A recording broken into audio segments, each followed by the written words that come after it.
Hello everybody and welcome back to the Gamers Gazette channel. Today's topic is a spicy meatball. We're diving headfirst into the world of IGN. Now anyone who plays, follows, or even breathes near a game has heard of IGN. And let's be real, 99% of the time it's because they messed up a review so badly even my grandma could write a better one. Seriously, IGN is infamous for giving games these weird, out-of-touch scores that leave you wondering if they even played the same game as the rest of the world. So today we're gonna grab our detective hats, put on our "Are they serious?" faces, and dissect some of IGN's most questionable reviews to figure out why gamers just can't seem to trust them. Alright, strap in because we're starting with Battlefield Hardline, a game that tried to be Call of Duty so badly it forgot what Battlefield even was. This game was universally panned. I mean, everyone and their mother's pet goldfish knew this game was a letdown. Metacritic score?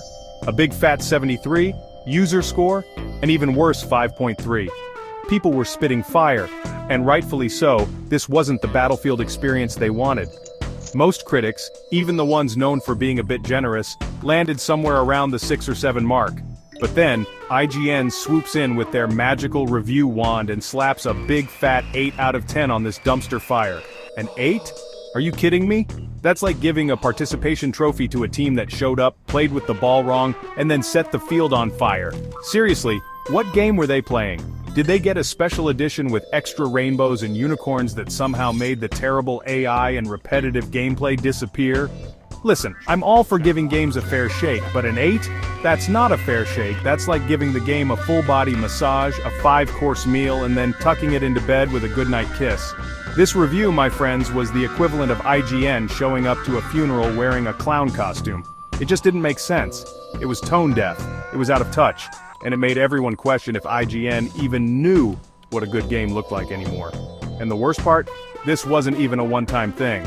Oh no, IGN has a bit of a reputation for these head-scratching reviews.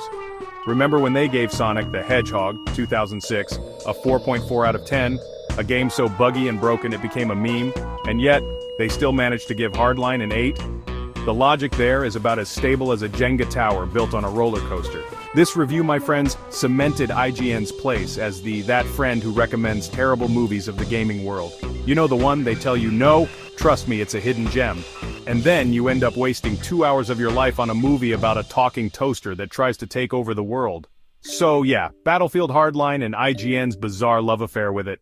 It's a mystery for the ages, a tale that will be passed down through generations of gamers, a cautionary reminder to always take IGN reviews with a grain of salt, or maybe a whole salt shaker.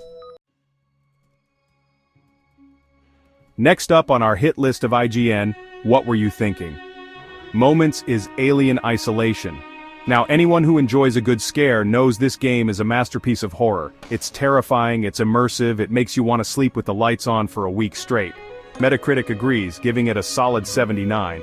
Users loved it too, slapping an 8.3 on it and praising its atmosphere and gameplay. This game consistently pops up on best horror games lists, and for good reason.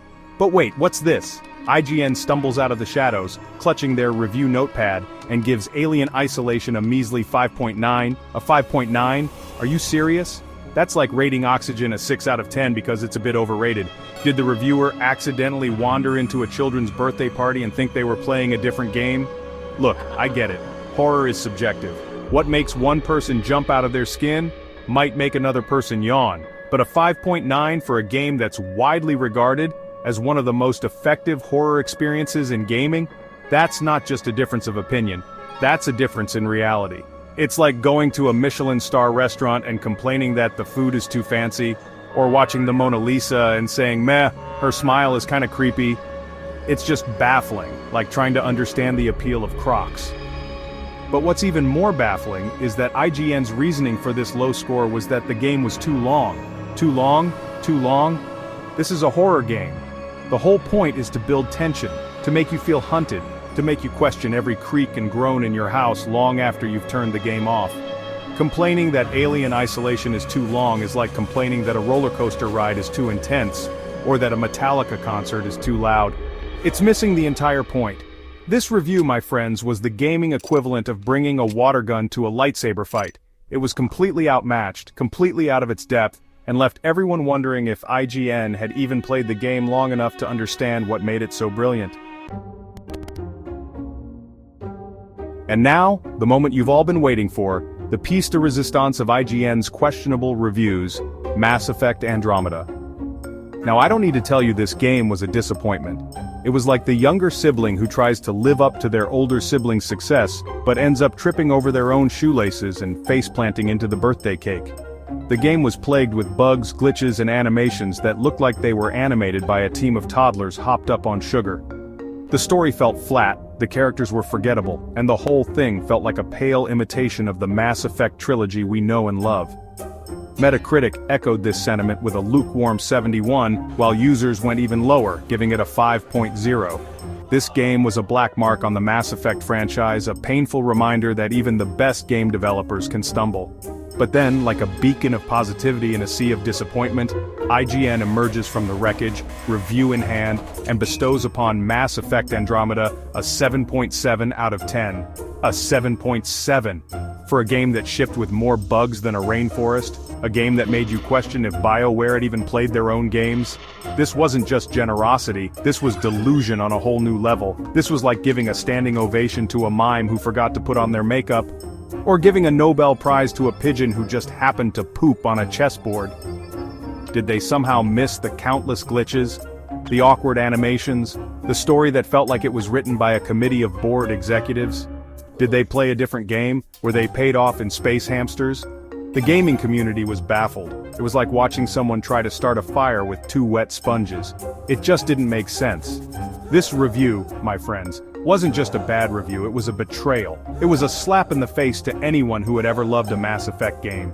It was the gaming equivalent of finding out your favorite band had replaced all their instruments with kazoos. So there you have it, the Mass Effect Andromeda review that broke the internet, shattered trust, and made everyone question if IGN was living in an alternate reality where bugs were considered features and bad writing was praised for its boldness.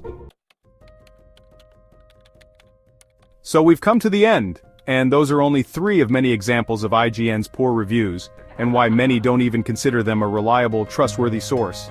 It's like they're playing a different game, living in an alternate reality where bugs are features and bad writing is praised for its boldness.